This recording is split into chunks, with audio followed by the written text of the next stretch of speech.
everyone, my name is Chloe, and today I'm here to give you my September wrap-up. So in September, I read 16 books, which is on the lower end of what I normally do. But, life is just really busy. I have a 3-month-old and a 2-year-old, and so I have found like my reading time has been drastically cut now that Annie is getting older and a little more like interactive and demanding throughout the day. I don't really have any time to read throughout the day, so it's all nighttime and middle of the night, which she is looking out for me and keeping me up in the middle of the night so I can get these reading things done. But that being said, I'm trying to be okay with the fact that it's 16, not 20 or 30 like it has been in prior months, but let's just go ahead and get into it. As always, I will go in the order that I read them, and I vlog all the time. So if you are interested in hearing more about any specific book, just check out the vlog. And I put a thumbnail picture or like a picture in every thumbnail so you can see which vlog goes with which book is in which vlog, if that makes sense. I will link the playlist of all my vlogs at the end of this video. So anyway, let's just get into it. In the month of September, I participated in one readathon, and that one is the Kindle Clear Out readathon that ends today, which is Sunday, October 4th. So that is the only readathon I did, and that was very intentional just because I have been feeling kind of slumpy and also just like I don't have time to read. So I don't want to set myself up for failure, because if you guys have watched me for a while, you know that like I need to accomplish all the things with readathons or else I'm not into it. So I feel really good about that. Let's break it down the star ratings. And just so you guys know, I'm trying to be a little more stat heavy in this one, and tell you a little bit more about the stats and where I got things and what I did as far as my reading goes. So if you like this part, let me know. If you don't, let me know. If there's something that you want to see that I don't talk about, let me know, and I can definitely figure out those stats too. I like to see the stats, but I'm not a huge stat nerd. So here's what I've got for this month. Tell me if you want more or less or what you think. So as far as star rating goes, I had 1 2.5, 5 3 stars, 1 3.5, 8 4 stars, and 1 5 star. So if you guys have been watching me again, you would know that I am very stingy with my 5 stars. Very, very stingy. So the one that I read definitely deserves it. And having 8 4 stars is a really good month for me. So for me, I think I've talked about it before. A 3 is kind of meh, like read it if you want. A 3.5 is like, I would give this a read for sure. It's better than average. 4 is like, this was good. This was definitely good.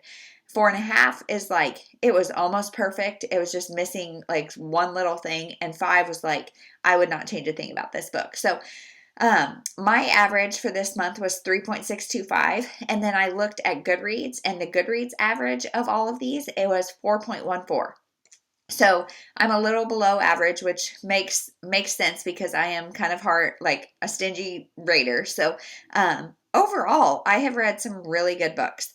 That also might be a little skewed, the Goodreads number, just because some of them are ARCs and things that are on NetGalley, so they don't have a ton of reviews. But I just thought it was interesting. Overall, 4.14 is a really, really good, like I was picking some really good books. So as far as the publication year, I read one that was published in the 1990s, none that were published 2000 to 2010, 6 that were published between 2010 and 2015, 3 that were published between 2015 and 2019, and 6 that were published in 2020. So that was really surprising to me, because I would say I am a primarily backlist reader, which that would show, I mean, I read 10 backlist and 6 that came from this year, but I think NetGalley has made me a lot more current in my reading. And I don't know how I feel about that, good, bad, or otherwise. I don't really care, but it's just interesting. I read from 8 different publishers, and I read 4 from NetGalley, 3 from Libby, 5 from Kindle Unlimited, 1 from Hoopla, 2 from Scribd, and 1 from my library physically. And so those stats are a little bit skewed also because I've read 9 off my shelf and 7 that weren't on my shelf. So 9 of them I did own physically, but I got a digital copy through Libby or somewhere else. that helped me read it a little bit quicker, because having a physical book, I just don't, like, I move around throughout the house a lot throughout the day with kids going different places and whatever. So I almost always have my phone or Kindle or some sort of something that has the Kindle app on it, but I don't always have a physical book. So I tend to do that a lot. I much prefer the physical copies.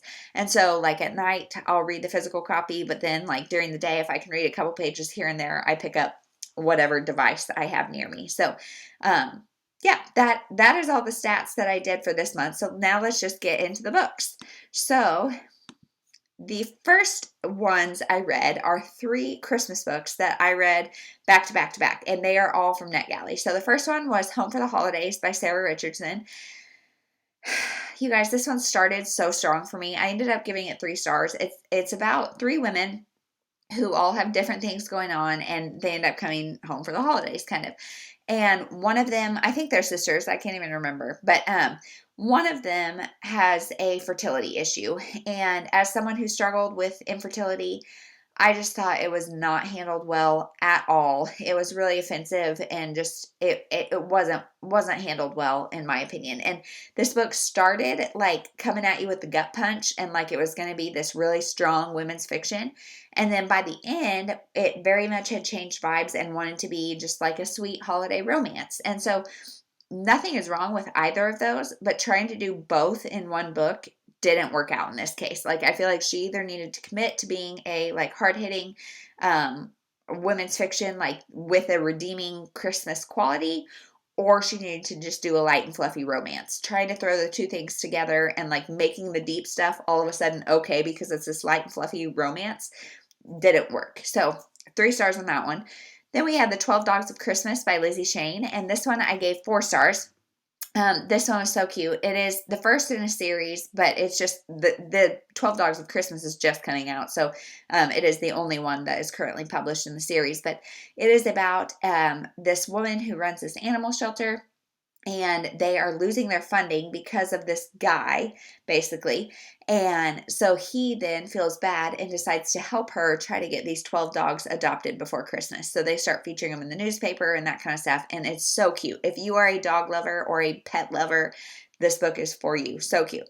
And then One More for Christmas by Sarah Morgan. I have loved Christmas Sisters and Wedding in December, which are her last 2 years of Christmas books. And this one I gave 3.5 stars. I didn't love it as much. And truthfully, now I read that early in the month, and it's foggy for me, like as far as memory goes, whereas Christmas Sisters and Wedding in December both have pretty vivid memories. So this one was okay. My expectations, I think, kind of got me on this one because I expect so much from a Sarah Morgan Christmas that it was just okay. The plot is very, very slow. It's about a woman and her 2 estranged daughters, and just how all of their drama and things. And like I said, 3.5 stars.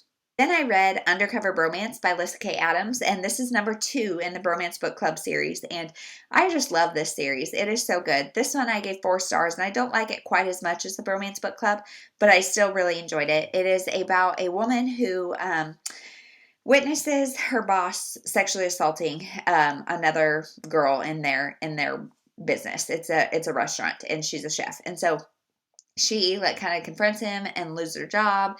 And this guy, then he is a part of the Bromance Book Club. He comes to help her, and together they kind of work to take down this restaurant owner that is sexually assaulting girls. And so I thought this one was definitely more of a, what would you call it? Kind of a, it's more around that, like the Me Too movement, than it is about a romance. I enjoyed the conversation around their Me Too movement, but I hated the epilogue. I was like, come on, please don't let that be the way it ends. But I don't want to say a whole lot. Like, I can see why she did the epilogue the way she did. I just wish she would have used this platform to make more of a statement in the epilogue. And I also thought that the hero's conflict is one that you just see a lot in romance books. And so it's not to cheapen it or say that it's not a valid issue, because it definitely is. It's just one that we see quite a bit. Then I read Naked in Death by J.D. Robb, and this is the first in her In Death series, and this just has like a cult following. People love this series, and I totally can see why. This is about Eve and Rourke who work together to solve different crimes and things that are going on. And so in this one, you really get to know them and you get to meet them, and I can see how fans of the series would like get very attached to these people because they are very real characters and they're written very, very well. I gave it 3 stars and did not love it, and I don't think I'll be continuing right now in the series just because, one, I'm kind of a hard sell on police procedurals ever, and two, just in the current climate of 2020, police procedurals look a little different. And my feelings on that is really hard to say multiple times. Police procedurals in 2020, with everything going on in the world, specifically in the United States, I guess, with our justice system, it's just hard for me to have the same empathy or for that to have the same entertainment value that it would at other times because not that they are in any way like backwards cops or that they're doing anything at this point in the series that is inappropriate. I just think police procedurals are not my favorite, and especially given the current climate, I don't know that it's where I want to like put my headspace. This is a futuristic thing, and so I think it's really interesting because they don't have any guns, and they have to like undergo therapy and things anytime they have to use their weapons. And I just think like those kind of things about where we might progress as a society with our justice system are really interesting to think about. I don't know. I just think it is not the right time for me personally to be reading this series. Then I started Palm South University, and I read 1, 2, 3, 4, and Black number 4 that is to be read concurrently with number 4.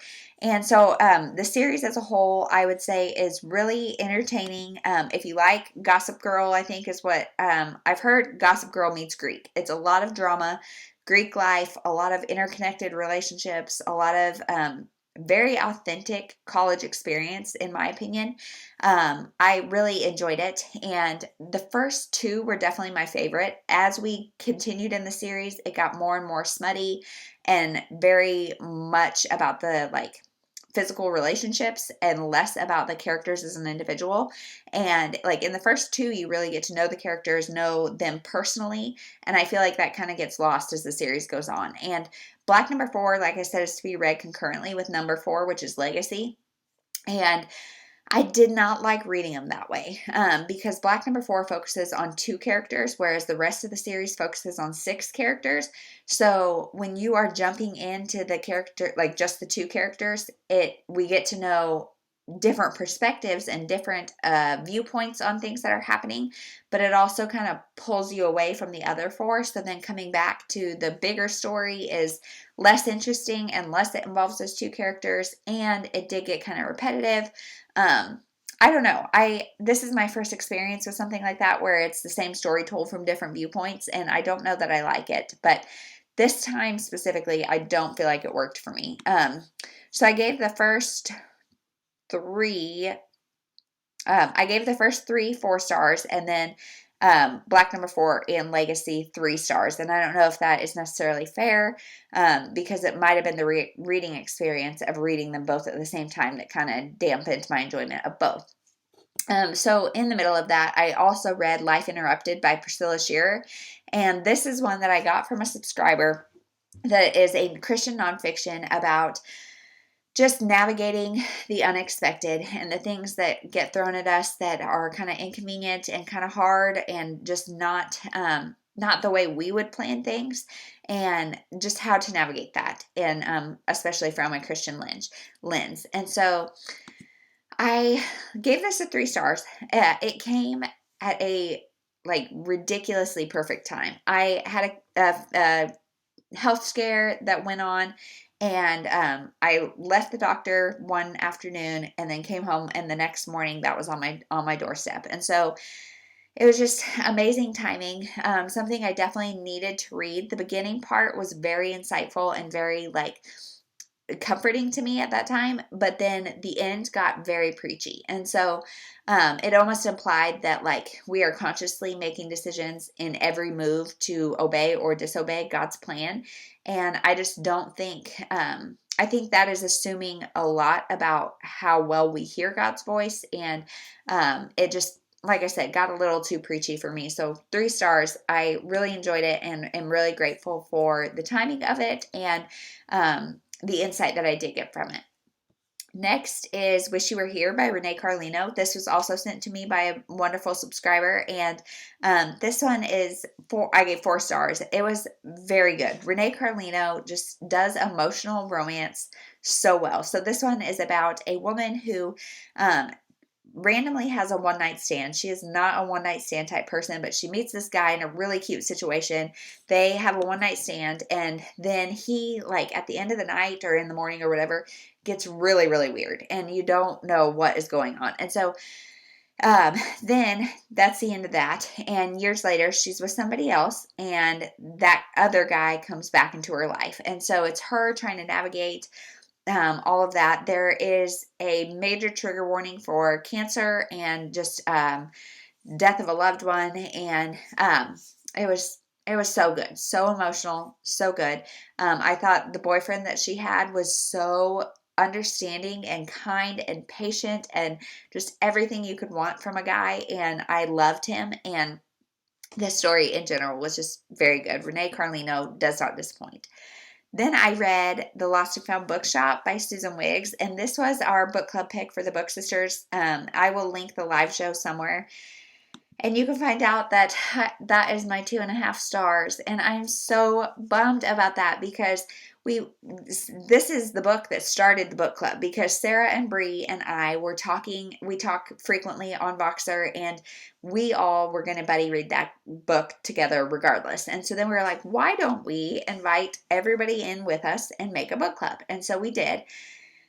And I think I gave it the lowest score or rating. I think I gave it 2.5, and then they gave it 3 or 3.5, but didn't like it. Didn't like it at all. Susan Wiggs was just trying to do too much and did not do anything well. The premise is that this girl gets this bookshop, so she goes there. It's a failing bookshop, and so she's trying to fix it, and just that sounds wonderful, but then there's so much more about her grandfather has dementia, and it goes through a whole historical part about the family lineage and some race issues, and it's like, I really wish she would have just focused somewhere on the book, like somewhere, if we're following this woman's journey, if we're following the historical stuff in the family lineage and discovering who you are, like, it was really unfocused, and really, like, there were random things that did not fit with character arcs, and I don't know, 2.5 stars, not a good read. I apologize to everybody who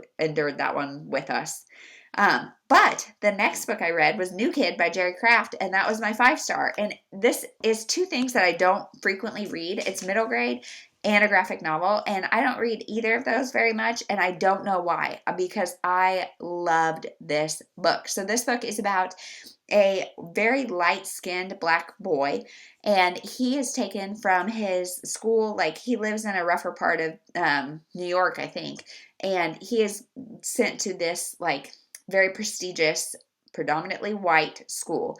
And so seeing how he is treated in that school, and not by just the other kids, like by the other kids, by the teachers, everything, like seeing how he fits in or doesn't in that school, and then how being in that school makes him not fit in the same way at home, in his neighborhood with his friends there, was really eye-opening. And some of the things that happened to this boy, I think would be very, very, very good for any middle grade kid to read. Because if you are not a person of color, it is very easy to overlook those things that happen that are just inherent racism and systemic racism. And I thought this was a very palatable way for young kids to see, like, this is not okay. And, like, this is just really something that needs to be changed. And so it's a story of this kid just trying to figure out what his place is. Is it in the school? Is it in the neighborhood? Is it somewhere in between? Can he fit in both? Like, it's just so interesting. The artwork is beautiful. I loved it. And there is another one, like a sequel coming out, or a companion, I would say, about his friend, which is one of the other two Black kids in the like school, the prestigious school. And I cannot wait to read it. So very, very good. I want to read everything Jerry Craft has written. I saw that he's got a bunch of stuff, so our library doesn't have any of it, so I might just have to buy it. I don't know, because it was fantastic. Then the last two, As Bright as Heaven by Susan Meisner. I was really intimidated to go into this book, and I had it on my shelf, and I have skimmed past it over and over and over. And so this time I picked it up for the Kindle Clear Out readathon, and I loved it. I gave it, let me see, I think 4 stars. Yeah, I gave it 4 stars.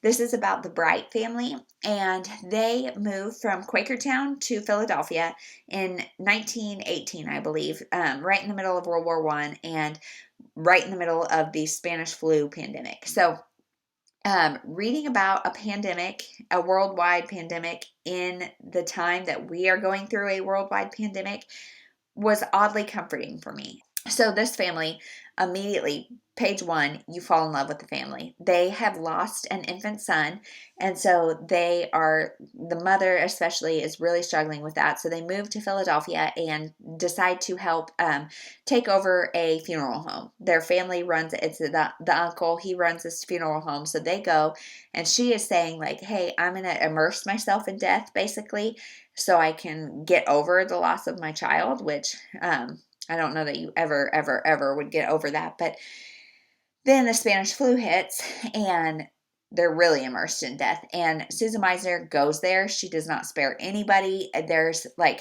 multiple times in this book where I got so teary and choked up, and like, it just is so good. I would highly recommend, if you think you can handle reading about death and a pandemic and all of that in this time, go for it. Please do. This book also does go into 1925, I think. Like, it jumps forward 7 years to show kind of the impact, the long-lasting impact of the Spanish flu on this family. And the later parts, like the 1925 parts, were a little slower and less interesting, but they served a very good purpose, and I enjoyed it nonetheless. So that was that one. And then the last one I read was The Cookbook Club by Beth Harbison. This one I gave 4 stars as well, and read this on NetGalley. And this one is about 3 women who come together to form the Cookbook Club. So they all, again, have different things going on in their life, and they all bond over their cookbook club, in which once a month or every so often they get together and they all bring one dish from some cookbook. Like, they select a cookbook and they all bring one dish from that cookbook, and so they eat, they hang out, and they just enjoy their friendship. And so I really loved it. Really loved it. It would have been a 5-star, but then it just ends, like, out of nowhere. It just ends, and like, there's an epilogue that is literally worthless. Like, it was the most abrupt ending I have read in a long time. And so I'm hoping it's going to be a series, but even if it is, I feel like the ending was just way too abrupt. So that one I gave 4 stars, because like 90% of it, I would say, was a 5-star, but then that ending just kind of crushed it for me. So that is the 16 books I have read for the month. And if you have read any of the ones I talked about, let me know. If you're excited for any of the ones I read, let me know. Again, I would love to know your opinion on stats, what you want to hear, what you don't want to hear, any more or less than I gave you at the beginning. And that is it. Thank you for watching. I hope you have a wonderful week. Bye.